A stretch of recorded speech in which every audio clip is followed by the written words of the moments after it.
ನಮಸ್ಕಾರ ಸ್ನೇಹಿತರೆ, ಇವತ್ತಿನ ನಮ್ಮ ವಿಡಿಯೋದಲ್ಲಿ ಆರೋಗ್ಯಕ್ಕೆ ತುಂಬಾ ಒಳ್ಳೆಯದಾದ ಹಾಗೆ ಚಪಾತಿ ರೊಟ್ಟಿಗೆ ಬೆಸ್ಟ್ ಕಾಂಬಿನೇಷನ್ ಆಗಿರೋ ಈ ಜವಳಿಕಾಯಿ ಅಥವಾ ಗೋರಿಕಾಯಿ ಮಸಾಲ ಪಲ್ಯನ ಹೇಗೆ ಮಾಡೋದು ಅಂತ ನೋಡೋಣ. ನಮ್ಮ ಕಡೆನ ಜಾಸ್ತಿ ಜವಳಿಕಾಯಿನೇ ಅನ್ನೋದು. ಹಾಗೆ ಇದು ಗೋರಿಕಾಯಿ ತಿನ್ನಲು ಸ್ವಲ್ಪ ಕಹಿ ಇರುತ್ತೆ, ಹಾಗಾಗಿ ಯಾರು ಅಷ್ಟು ಜನ ಇಷ್ಟಪಡಲ್ಲ. ಆದರೆ ಇದರಲ್ಲಿ ಎಷ್ಟೊಂದು ಆರೋಗ್ಯ ಗುಣಗಳಿವೆ ಗೊತ್ತಾ. ಇವತ್ತು ನಾನು ನಿಮಗೆ ಒಂದು ಗೋರಿಕಾಯಿ ಒಂದು ಹೆಲ್ದಿ ಆದಂಥ ಪಲ್ಯನ ಯಾವ ರೀತಿ ಮಾಡೋದು ಅನ್ನೋದನ್ನು ತೋರಿಸ್ಕೊಡ್ತಾ ಇದ್ದೀನಿ. ಫಸ್ಟು ನಾನಿಲ್ಲಿ ಜವಳಿಕಾಯಿನ ಚೆನ್ನಾಗಿ ವಾಶ್ ಮಾಡಿ ಸಣ್ಣದಾಗಿ ಇದನ್ನು ಕಟ್ ಮಾಡಿ ಇದನ್ನು ಸ್ವಲ್ಪ ಹುರ್ಕೊತಾ ಇದ್ದೀನಿ.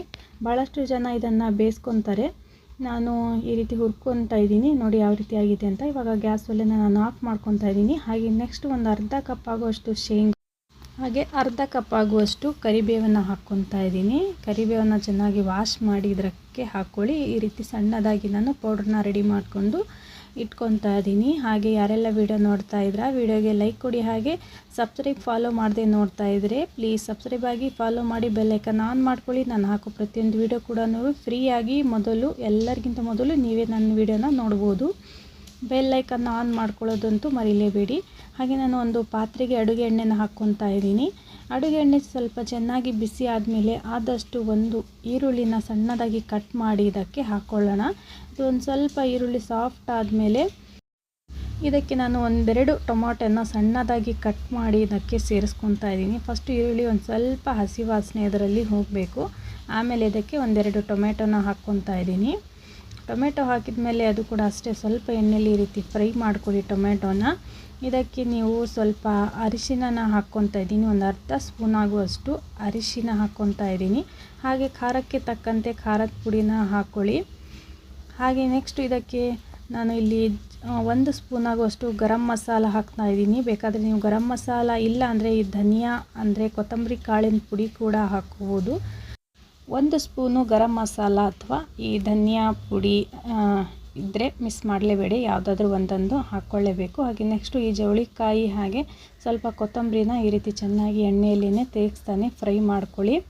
ಹಾಗೆ ಇದಕ್ಕೆ ಈ ಟೈಮಲ್ಲಿ ನಾವು ಆಗಲೇ ಈ ಶೇಂಗಾ ಹಾಗೆ ಕರಿಬೇವಿನ ಪೇಸ್ಟ್ನ ರೆಡಿ ಮಾಡ್ಕೊಂಡಿದ್ವಲ್ಲ, ಅದನ್ನು ನಾನು ಇದಕ್ಕೆ ಇವಾಗ ಸೇರಿಸ್ಕೊತಾ ಇದ್ದೀನಿ. ಮೇನಾಗಿ ಏನಪ್ಪ ಅಂದರೆ ನೀವು ಅನ್ನದ ಜೊತೆನೂ ಕೂಡ ಇದನ್ನು ಟ್ರೈ ಮಾಡ್ಬೋದು. ಅಂದರೆ ಅನ್ನದ ಜೊತೆ ನೀವು ತಿನ್ನಬೇಕು ಅಂತ ಇದ್ದರೆ ಸ್ವಲ್ಪ ನೀರನ್ನು ಜಾಸ್ತಿ ಹಾಕ್ಕೊಳ್ಳಿ. ಹಾಗೆ ಇದು ನೀವು ಮಾಡ್ತಾ ಇದ್ದೀರಪ್ಪ ಅಂದರೆ ಇದು ತುಂಬಾ ಘಮ ಘಮ ಅಂತ ಸ್ಮೆಲ್ ಕೂಡ ತುಂಬಾ ಸಖತ್ತಾಗಿ ಬರುತ್ತೆ. ಏನೋ ಒಂಥರ ಹೊಸ ರೆಸಿಪಿ ಅನ್ನಬೇಕು. ಮನೆಯಲ್ಲಿ ತುಂಬಾ ಇಷ್ಟಪಟ್ಟು ತಿಂತಾರೆ ಈ ರೀತಿ ಮಾಡಿಕೊಟ್ರೆ. ನಾನಂತೂ ಮಾಡಿದ ಕೂಡಲೇ ಖಾಲಿ ಮಾಡಿಬಿಟ್ರು, ಅಷ್ಟು ರುಚಿಯಾಗಿ ಬಂದಿತ್ತು ಇದು. ನಾನು ಆಕ್ಸೆಪ್ಟ್ ಕೂಡ ಮಾಡಿರಲಿಲ್ಲ ಎಷ್ಟು ರುಚಿಯಾಗುತ್ತೆ ಅಂತ. ಹಾಗೆ ನಿಮಗೆ ಎಷ್ಟು ನೀರು ಬೇಕೋ ಅಷ್ಟು ನೀರನ್ನು ನೀವು ಇದಕ್ಕೆ ಆ್ಯಡ್ ಮಾಡ್ಕೋಬೋದು. ಹಾಗೆ ನೆಕ್ಸ್ಟ್ ಇದಕ್ಕೆ ರುಚಿಗೆ ತಕ್ಕಷ್ಟು ಉಪ್ಪನ್ನು ಹಾಕ್ಕೊಳ್ಳಿ. ಇದನ್ನು ಆದಷ್ಟು ನಾವು ಒಂದು 5 ರಿಂದ 10 ನಿಮಿಷ ಮಧ್ಯಮ ಉರಿಯಲ್ಲಿ ಇದನ್ನು ಚೆನ್ನಾಗಿ ಬೇಯಿಸ್ಕೋಬೇಕು. ನೋಡಿ ಈ ರೀತಿ ಆಗಿದೆ. ಇದನ್ನು ಒಂದು ಜವಳಿಕಾಯಿನ ಈ ರೀತಿ ಕೈಯಲ್ಲಿ ಹಿಡಿದ್ಬಿಟ್ಟು ಈ ರೀತಿ ಹಿಸ್ಕಿದ್ರೆ ಅದು ಸಾಫ್ಟ್ ಆಗಿದೆ ಅಂದರೆ ಚೆನ್ನಾಗಿ ಬೆಂದಿದೆ ಅಂತ ಅರ್ಥ. ಹಾಗೆ ನಿಮಗೆ ಈ ವಿಡಿಯೋ ಹೇಗೆ ಅನ್ನಿಸ್ತು ಅನ್ನೋದನ್ನು ಕಾಮೆಂಟ್ ಬಾಕ್ಸಲ್ಲಿ ಹಾಕೋದನ್ನು ಮರಿಬೇಡಿ. ನಾನು ಮತ್ತೆ ಮುಂದೆ ಹೊಸ ವಿಡಿಯೋದೊಂದಿಗೆ ಭೇಟಿ ಆಗ್ತೀನಿ.